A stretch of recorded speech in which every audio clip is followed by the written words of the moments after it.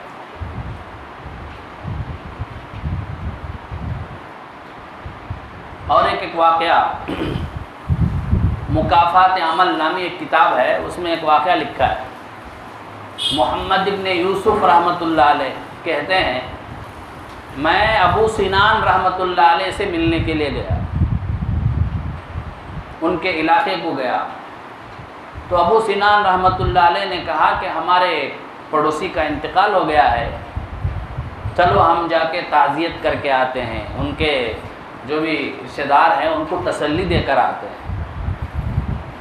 چنانچہ دونوں بزرگ گئے تو دیکھا کہ جو شخص مر گیا تھا اس کا بھائی پھوٹ پھوٹ کر رو رہا تھا۔ یہ دونوں بزرگ جا کے تسلی دیے، لیکن وہ تسلی قبول کرنے کے لیے تیار نہیں، روتے جا رہا تھا۔ تو بزرگوں نے پوچھا کہ کیا بات ہے، کیوں رو رہے؟ تو اس نے کہا کہ میں کیسے آرام سے رہوں، کیسے سکون سے رہوں، وہاں قبر میں میرے بھائی کو عذاب ہو رہا ہے، صبح شام میرا بھائی عذاب میں مبتلا ہے، صبح و شام اس پہ عذاب ہو رہا ہے، اور میں کیسے سکون سے رہوں؟ دونوں بزرگوں نے کہا تجھے کیسے معلوم ہو گیا کہ تیرے بھائی کو عذاب ہو رہا ہے؟ کیا تو غیب کا علم جانتا ہے؟ اس نے کہا کہ نہیں، بات یہ ہے کہ جب میں اپنے بھائی کو دفن کرنے کے لیے گیا لوگوں کے ساتھ، دفنانے کے بعد سب لوگ آ گئے، میں اپنے بھائی کے غم میں قبر ہی کے پاس بیٹھا رہا۔ قبر کے اندر سے آواز آئی میرے بھائی کی کہ اے بھائی میں عذاب میں مبتلا ہوں، میں عذاب میں جل رہا ہوں۔ تو میں اپنے بھائی کے کربناک آواز کو سن کر سنبھال نہیں سکا، برداشت نہیں کر سکا، فوراً قبر کو کھودا، دیکھا کہ انگار آگ میرے بھائی کو لپٹی ہوئی ہے، وہ چیخ رہا ہے، چلا رہا ہے۔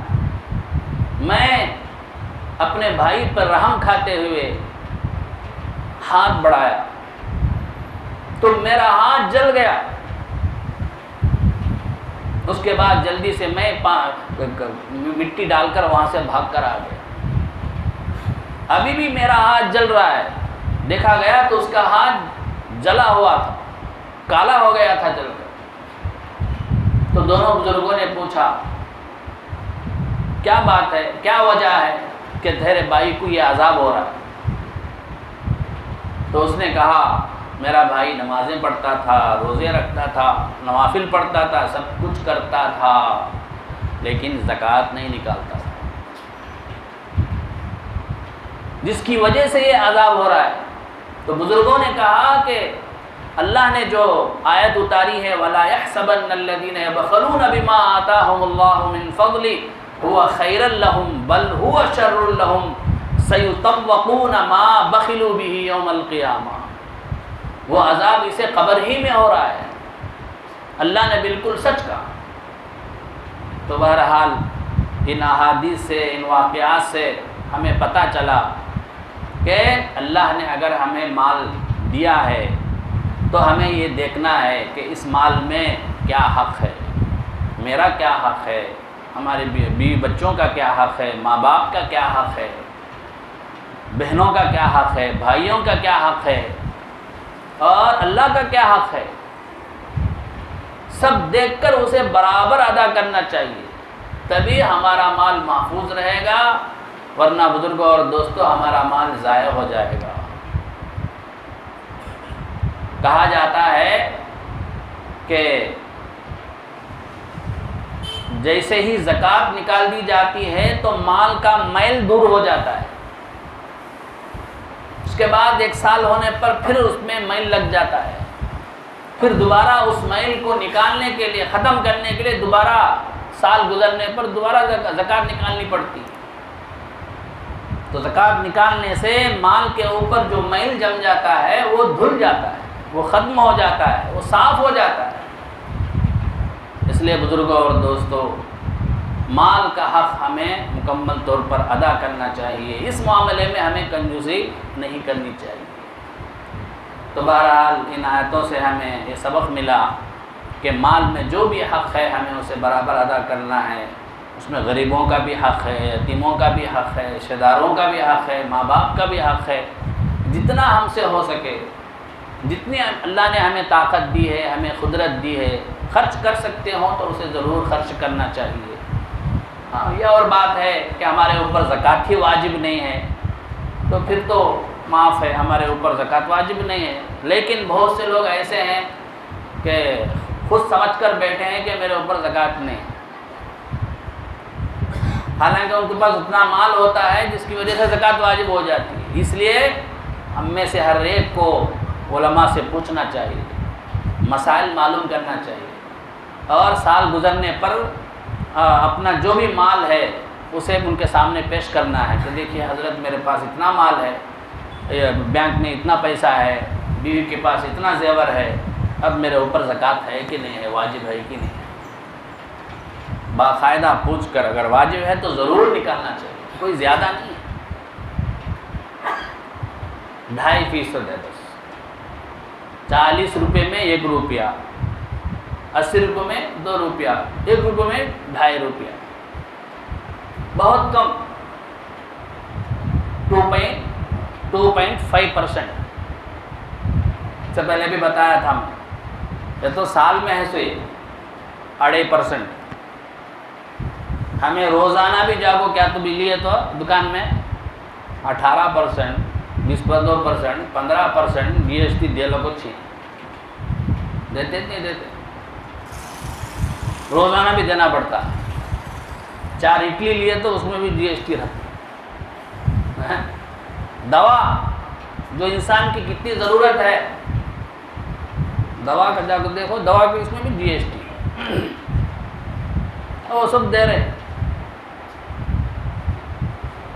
اللہ تعالیٰ سال میں 1 مرتبہ مانگتا ہے کہ 2.5% دو، وہ بھی میرے لیے نہیں، اللہ اپنے لیے نہیں پوچھ رہا ہے، اللہ اپنے بندوں کے لیے پوچھ رہا ہے، جو غریب بیچارے ہیں تمہارے، اے مسلمانوں ان پہ خرچ کرو۔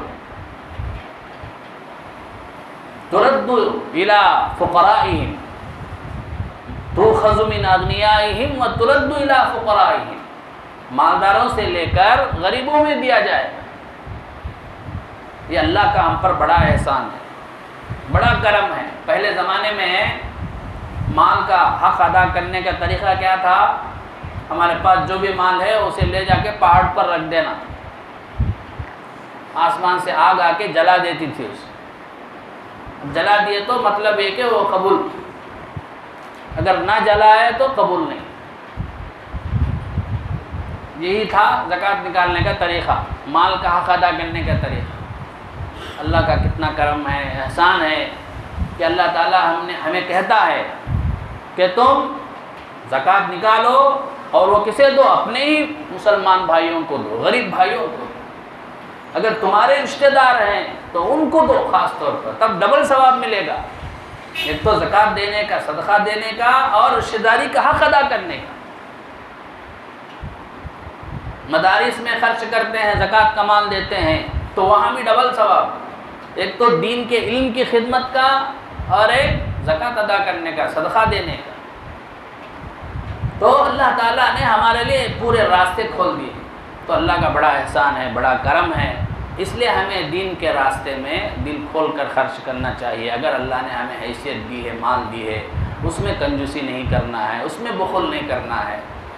جیسا کہ میں پہلے بتلایا کہ ہمارے عرف میں، ہمارے معاشرے میں جو فضول خرچی نہیں کرتا اسے کیا بولتے ہیں؟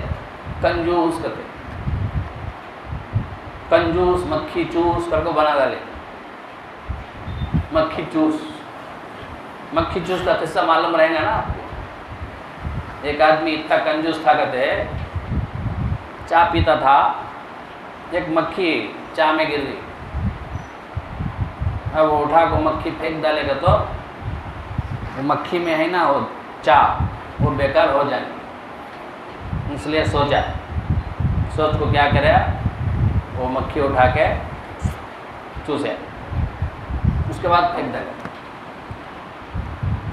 تب سے یہ بن گیا کنجوس مکھی چوس بول۔ تو خرچ کرنے میں بیلنس رکھنا، زیادہ اسراف بھی کرنا نہیں، فضول خرچی بھی نہیں کرنا، اور زیادہ بھی تنگی بھی کرنا نہیں۔ اللہ دیا ہے، پیٹ بھر کر کھا سکتا، پھر بھی کھاتا نہیں، اسے بھی کنجوسی بولیں گے۔ کیوں بولے تو اس کا حق ہے، اپنا بھی ایک حق ہوتا ہے۔ اللہ دیا ہے مال، ہفتے میں 2 بار گوشت لے کو کھا سکتا، لیکن کھاتا نہیں، بچوں کو بھی کھلاتا نہیں، تو یہ بھی کنجوس ہے۔ ہاں روزانہ کھاتا نہیں گوشت، ہفتے میں 1 بار پکاتا ہے یا 2 بار پکاتا ہے، تو بعض لوگ اسے بھی کنجوس بول ڈالتے ہیں، ایسا نہیں ہے۔ تو عرف میں جو ہے عام طور پر جو ذرا تنگی کرتا اسے کنجوس بول ڈالتے، ویسا نہیں ہے۔ خرچ کرنے میں بیلنس رکھ کے کرے تو اس کی بڑی فضیلت ہے۔ اللہ کے نبی صلی اللہ علیہ وسلم نے فرمایا ما عال من اقتصد، جو خرچ کرنے میں نہ تو فضول خرچی کرتا ہے، اسراف کرتا ہے، نہ تو تنگی کرتا ہے، بلکہ بیلنس رکھتے ہوئے درمیانی چال چلتا ہے، درمیانہ خرچ کرتا ہے، وہ آدمی کبھی غریب نہیں ہو سکتا۔ ما عال من اقتصد، تو یہ اس کی فضیلت ہے۔ ہمیں ایسے آدمی کو بھی کنجوس بول رہتے ہیں، نہیں وہ ایسا آدمی کنجوس نہیں ہے۔ تو بہرحال ہمیں اس آیت سے معلوم ہوا کہ مال کا بھی حق ہے، کئی حق ہیں، جتنے بھی حق ہیں ان کو ادا کرنا ہم پر فرض ہے۔ اگر وہ ادا نہیں کریں گے تو پھر وعید کے مستحق ہو جائیں گے۔ اللہ تعالی ہم تمام کو ایسی وعید سے حفاظت فرمائے، مال کا مکمل حق ادا کرنے کی توفیق عطا فرمائے۔ آمین۔ وآخر دعوانا الحمدللہ رب